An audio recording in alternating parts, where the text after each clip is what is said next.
ये दौर था 18वीं सदी की शुरुआत का, जब दुनिया बहुत तेजी से बदल रही थी।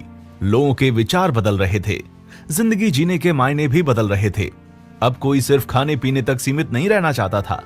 लोग अपनी जिंदगी को आसान बनाना चाहते थे और ये यूरोप में औद्योगिक दौर था। इसी दौर में यानी कि सन 1712 में थॉमस न्यूकमन ने एक इंजन का आविष्कार किया जो कि बहुत ही सफल नहीं रहा। फिर 1726 में जन्मे जेम्स वॉट ने 1776 में न्यूकमन की थ्योरी पर काम करते हुए स्टीम इंजन का आविष्कार किया, जो कि हमारी दुनिया के लिए एक बहुत बड़ा बदलाव साबित हुआ। इस भाप इंजन के आविष्कार के बाद ही वैज्ञानिकों की सोच में बिना घोड़ों से चलने वाली गाड़ी बनाने का ख्याल आया। 18वीं सदी की शुरुआत में दुनिया में कई ऐसे इंजीनियर्स थे जो कि चाहते थे किसी ऐसी गाड़ी को बनाया जाए जिसे बिना घोड़ा गाड़ी के चलाया जा सके।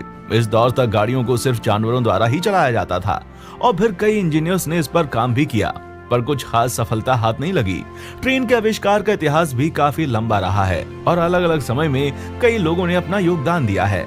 आमतौर पर जिन लोगों का नाम ट्रेन के आविष्कार में गिना जाता है वो हैं रिचर्ड ट्रेवथिक, मैथ्यू मरे, जॉर्ज स्टेफसन और ओलिवर इवांस। इन लोगों ने भी जेम्स वॉट के इंजन के आविष्कार के बाद ही रेलगाड़ी बनाने का सोचा था।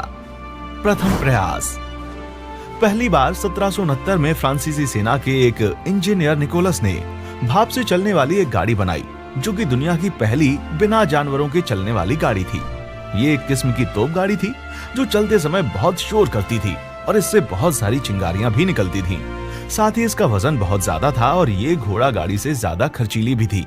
कुछ दिन के बाद इसके चक्के भी टूट गए और ये बहुत उपयोगी नहीं थी, इसलिए इसको शस्त्रागार में डाल दिया गया था। दूसरा प्रयास। रिचर्ड ट्रेवथिक, जिन्हें रेलगाड़ी का जन्मदाता कहा जाता है, वो उस समय एक युवा मैकेनिकल इंजीनियर थे। उन्होंने काफी प्रयासों के बाद आखिर सन 1801 में लोहे के एक बड़े भाप इंजन वाली गाड़ी बनाने में सफलता हासिल कर ली। इनकी गाड़ी में धुएं के लिए एक बड़ी चिमनी और साथ ही कुछ पैसेंजर्स के बैठने के लिए जगह बनी हुई थी। इनकी ये गाड़ी जमीन और रेल दोनों पर चलने के लिए बनाई गई थी। ये गाड़ी जब भी चलती थी तो शोर काफी करती थी और हिलती भी थी, इसलिए इसका नाम पफिंग डेविल यानी कि छुक छुक करने वाला शैतान रखा गया था। जब ये पहली बार पटरी पर चली तो उसे देखकर लोग डर गए थे। बाद में इनकी गाड़ी में कोयले की वजह से आग लग गई थी।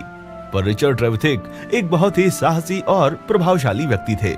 उनकी पहली गाड़ी में आग लगने के बाद उन्होंने हिम्मत नहीं हारी और फिर सन 1803 में उन्होंने दूसरी बार भाप से चलने वाली इंजन गाड़ी बनाई, जिसे उन्होंने कर्नावाल से लंदन तक की सड़कों पर चलाया। इस सफर में गाड़ी के इंजन को बुरी तरह से नुकसान हुआ। फिर रिचर्ड ट्रेवथिक ने इस भाप गाड़ी को लंबे समय तक प्रयोग में लाने के लिए सिर्फ पटरी पर ही चलाने का सोचा, जिस वजह से उन्होंने एक कंपनी से हाथ मिलाया और कर्नावाल से लंदन तक पटरियां बिछवा दी। और फिर 21 फरवरी 1804 को एक ट्रेन जिसमें 25 टन लोहा और 70 आदमी सवार थे, उसे रिचर्ड ट्रेवथिक ने खुद 4 घंटे और 5 मिनट तक चलाया था। ये दुनिया में पहला मौका था जब भाप के इंजन से इतना भारी और ज्यादा सामान खींचा गया था। पर इस समय तक रेलगाड़ी को बहुत ही खर्चीला और कम उपयोगी माना जाता था, इसलिए उस समय किसी कंपनी ने इस प्रोजेक्ट पर काम करना फायदेमंद नहीं समझा। इसलिए रिचर्ड ट्रेवथिक ने इस प्रोजेक्ट पर काम करना बंद कर दिया था। तीसरा प्रयास।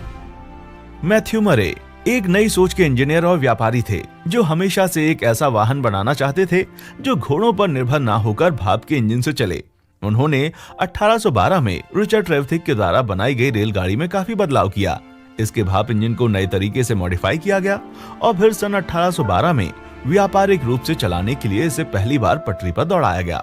इससे पहले रिचर्ड ट्रेवथिक ने सिर्फ एक बार ही ट्रेन को पटरी पर चलाया था और मैथ्यू मरे ने पहली बार इसे व्यापार करने के लिए चलाया था। उनकी कंपनी ने इंग्लैंड के कई शहरों में धीरे धीरे रेल की पटरियां बिछाने का काम शुरू किया, पर अभी तक रेलवे इतनी ज्यादा प्रचलित नहीं हुई थी कि इसे लोगों द्वारा खुलकर अपनाया जाता। अभी तक रेलवे द्वारा ज्यादातर माल ढोने का काम ही किया जा रहा था। चौथा प्रयास। जॉर्ज स्टेफसन, इन्हें कोयले के इंजन के इस्तेमाल और ट्रेन को दुनिया के अन्य हिस्सों तक पहुंचाने के लिए जाना जाता है। इनकी कंपनी का नाम था द रॉबर्ट स्टेफसन एंड कंपनी, जो उनके बेटे रॉबर्ट के नाम थी। इन्होंने भाप के इंजन में कई बदलाव करके उसे और ज्यादा मजबूत और शक्तिशाली बनाया था, जो भारी वजन को खींचने में सक्षम भी था। 27 सितंबर 1825 को भाप के इंजन से 38 डिब्बों वाली रेलगाड़ी को खींचा गया, जिसमें 600 यात्री सवार थे। इस पहली रेलगाड़ी ने लंदन से स्टॉकलैंड तक का 37 मील का सफर 14 मील प्रति घंटा की रफ्तार से तय किया था। आधिकारिक रूप से इसे ही विश्व की पहली ट्रेन कहा जाता है, जिसने पैसेंजर को एक स्थान से दूसरे स्थान तक सफर कराया था। दुनिया की इस पहली ट्रेन के भाप के इंजन का नंबर था लोकोमोशन नंबर 1। जॉर्ज स्टेफसन ने ट्रेन के आविष्कार में क्रांति ला दी थी। इनके कोयले के इंजन के इस्तेमाल के बाद दुनिया के अन्य देशों में इसे बनाने की होड़ लग गई थी।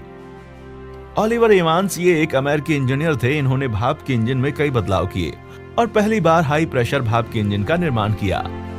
5वां प्रयास, रुडोल्फ डीजल। 1858 में जन्मे रुडोल्फ डीजल ने 1897 में डीजल इंजन बनाकर एक कीर्तिमान रच दिया था।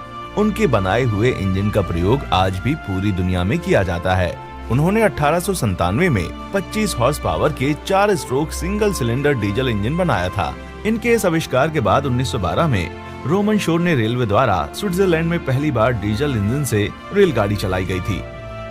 भारतीय रेल का इतिहास। आज भारतीय रेल को दुनिया की टॉप 5 सबसे बड़ी रेलवे नेटवर्क में गिना जाता है, जो कि तकरीबन 15 लाख कर्मचारियों को रोजगार देती है और पूरे देश को आपस में जोड़कर रखती है।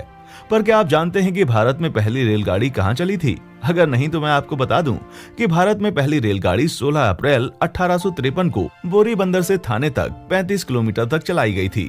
उस वक्त ये ट्रेन तकरीबन 20 डिब्बों की थी और इसमें 400 यात्रियों ने सफर किया था। इस रेलगाड़ी को ब्रिटेन से मंगाए गए 3 भाप के इंजन सुल्तान, साहिब और सिंधु ने खींचा था। आपको बता दें कि 1845 में कोलकाता में great Indian peninsula rail company की स्थापना हुई। इसी कंपनी ने 1850 में मुंबई से थाने तक रेल की पटरियां बिछाने का काम शुरू किया था। भारत में 1856 से भाप के इंजन बनना शुरू हुए थे और धीरे धीरे पूरे देश में पटरियां बिछाने का काम भी शुरू हुआ। हालांकि पूरे देश में पटरियां बिछाना कोई आसान काम नहीं था। इसे बहुत सी जगह रोकने के लिए आंदोलन भी किया गया, पर ब्रिटिश सरकार की क्रूरता के आगे किसी की नहीं चलती थी। दोस्तों, अगर आपको ये वीडियो पसंद आई हो तो इसे लाइक जरूर करें और अपने किसी एक दोस्त को शेयर भी कर दें। और ऐसे ही नॉलेजेबल वीडियोस को देखने के लिए हमारे चैनल को सब्सक्राइब जरूर करें।